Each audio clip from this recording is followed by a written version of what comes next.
एक और guest major retired Meesam रज़ा साहब ने हमें ज्वाइन किया है। मीसम साहब, बहुत शुक्रिया आपकी कीमती वक्त का। क्या कहेंगे ईरान की जानिब से ऐसे वक्त में वापस से बयान आना और पाकिस्तान के जो डिप्लोमेटिक सपोर्ट है उसको सराहना और पाकिस्तान में मुज़ाकरात के अमल के लिए भी वेलकम करना, आप इस बयान को कैसे देख रहे हो? जो कयास आ रहा है की जा रही थी, उनसे मुतालिक आप क्या कहेंगे?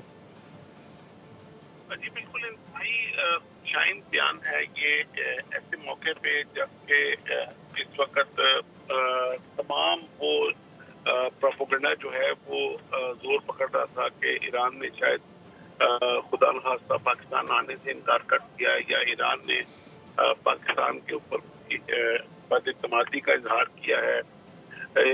और ऐसा प्रोपेगेंडा जो है वो तमाम हमारे पाकिस्तान दुश्मन अनासर जो हैं, चाहे वो मुल्क के अंदर थे चाहे वो मुल्क के बाहर थे, ये प्रोपेगेंडा उनकी तरफ से किया जा रहा था और आए दिन ये प्रोपेगेंडा एक जोर पकड़ता जा रहा है। तो ऐसे मौके पे ईरानी वजीर खारजा का बयान आना जो है और ऐसा मुदल्लल बयान और बड़ा सेल्फ एक्सप्लेनेटरी बयान आना कि हमें पाकिस्तान के ऊपर पूरा इत्मीनान है और हम पाकिस्तान आने से कभी भी हमने इनकार नहीं किया, बल्कि उन्होंने पाकिस्तान गवर्नमेंट की सारी एफर्ट्स का शुक्रिया भी अदा किया है। देखिए, ईरान हमेशा पाकिस्तान को लेके बहुत ही पॉजिटिव रहा है और पाकिस्तान भी रेसिप्रोकल में इंतहाई पाकिस्तान का हर कदम, जब से स्पेशली ये एक जो है वो जंगी माहौल शुरू हुआ है, उसको लेके पाकिस्तान का भी बहुत पॉजिटिव इसमें रोल रहा है। और जब भी इस मौके की तारीख लिखी जाएगी तो दुनिया पाकिस्तान को आग बुझाने वाली सेक्शन में लिखेगी, ना कि आग लगाने वाले सेक्शन में लिखेगी।